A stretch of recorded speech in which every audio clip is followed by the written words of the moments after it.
Hey guys, welcome back to Total Tactics Football. It's Fran here, and we're just back for a kind of Game Week 4 recap, a very kind of summary of the week for our team and where we've moved on to. So the ranks haven't fully kind of updated because the kind of additional points off the bench have not been updated for my team. I have 8 points coming off the bench from Livermore and Williams together, and as per live FPL, it seems like I should be moving to roughly 10,400, that kind of territory. Now, of course, there were huge. I think one huge error with my kind of wild card was, of course, me not going for Marcel, even though I tested him and made sure that I thought it was a good call for you guys to go for. I just thought that because my bench was a bit weak, I have Livermore and Williams, two kind of 4.0, 4.2 defenders, that if Marcel would hit an injury, which actually, if you look at the course of his career, he has been a very injury-prone player. I was just worried that, not that he wasn't nailed, that if he would get injured, that I'd have to start playing Livermore and Williams consistently. And that's why I kind of went for Cody in the end, played a bit safer. I don't fully regret the decision, but I'm just happy I gave you guys the advice to go Marcel if any of you guys had him.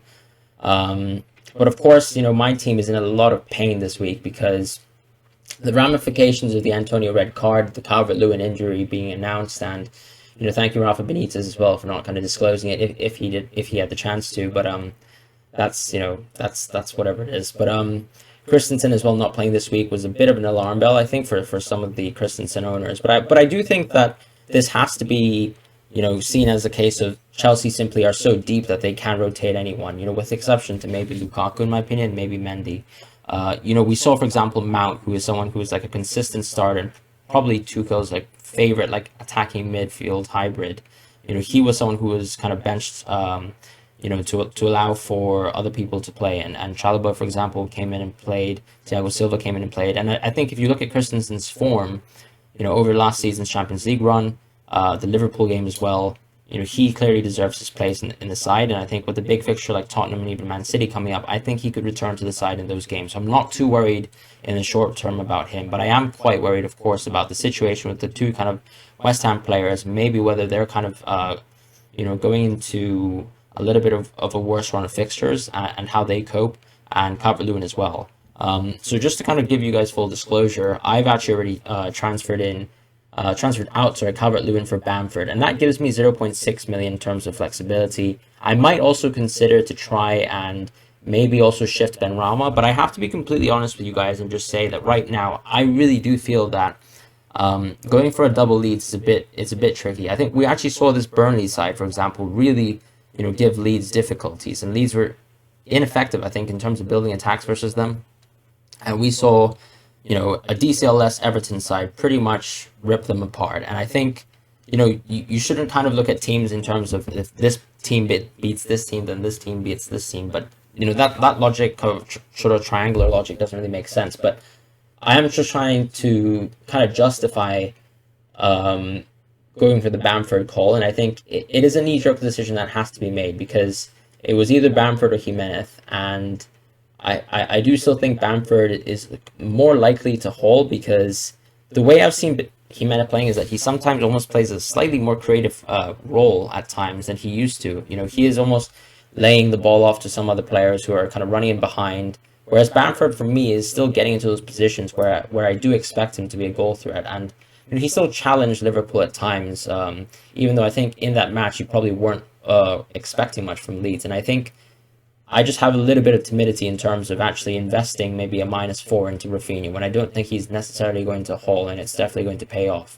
Now, of course, Antonio doesn't play, which means that Williams will come in, and I'll have to be stuck with Benrahma, who probably will only get roughly 2 points versus Man United, even though they are playing at home. And I do think the nice thing is that, of course, Williams probably could actually get a clean sheet versus Watford, because I think Watford and Norwich is basically that kind of matchup where we're looking at almost certified relegation contenders, in my personal opinion, because I think both these teams have, okay defensive bases, but can still be exploited within a moment's notice, and simply aren't creating enough attacks to justify, them actually staying in for the long haul. Whereas when you compare to teams like last season, like Leeds, who I think showed very early on that they could stay up because simply of the amount of goals that they were actually creating versus some top teams. And I think we haven't seen that at all from Norwich or Watford, in my opinion, and that's why I'm really worried, with the exception to the Aston Villa game, where I would really say that was a blip from Aston Villa. I mean, one of the worst games of Matt Targett's career, for example. So that really is how I plan to go about things. I'm happy with the Bamford transfer. I will probably think much more across the week about how I address Benrahma. There is the option of going down and going for Gray, going for someone like Gallagher, but I think Gallagher makes a lot more sense after the Liverpool game. You get one more eye test on him versus a top team, and then you can actually choose and think about a little bit more long term, because I think the key is patience here, right? I can still field a relatively solid team if I put Williams in my personal opinion. I really do think Norwich can get a clean sheet. I know Norwich lost to Watford twice last season, which isn't a good look, and I have an extremely thin bench. So I will be 100% paying attention to the press conference and whatnot, because it could mean that, let's say, if Christensen doesn't play, if he plays Champions League, for example, that Livermento could come in, and of course that's terrible. If that's the case, if maybe Christensen gets the full kind of game versus Zenit, I might be a bit worried. I might have to kind of move someone like Antonio away as well. But I'm not really too keen in getting someone like Jimenez right now, because as I said, I'm not too fond of the role he plays, even though the fixtures are absolutely lovely. Keep in mind, of course, that Brentford have a very good defensive side, but they are playing away versus Wolves. And then, the rest of the fixtures I'd say are very, very nice. So maybe getting Jimenez by the time you touch Southampton, Newcastle is nice. Maybe the knee jerking is necessary, because obviously if I get 0 points off the bench, which is very likely, honestly, like Man City could really rip apart a team like Southampton, in my opinion. I would probably be forced to go -4, and I think I'd be happy to do that, to be honest, because I am in a position, I think, of relative safety with the amount of points that I've accumulated so far. I've lost basically 7 points from what would have been with Marcel, but that's completely my fault.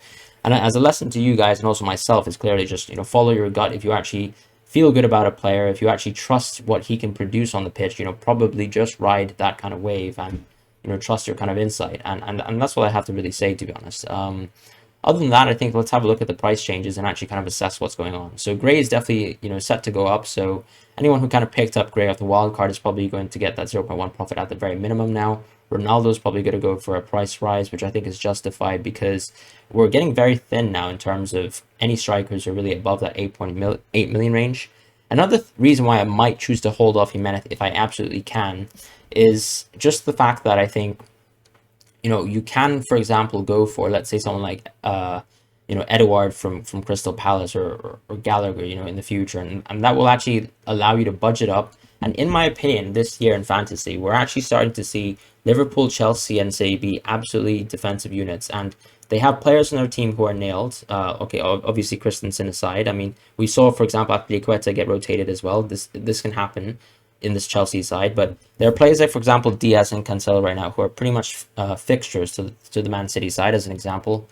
We've seen some obviously Liverpool players continue to play, but I would argue that they might be too well priced, in my opinion, to actually justify it. But the Man City players, for example, are fantastic when we look at game week 7 and onwards, right? If I look at Diaz just very briefly, after game week 7, we're talking about mostly nice fixtures. I mean, Man United is almost like an annual fixture where literally both these teams just decide to do absolutely nothing for 90 minutes and have the ball kind of go back and forth, and it ultimately becomes a 0-0 game, right?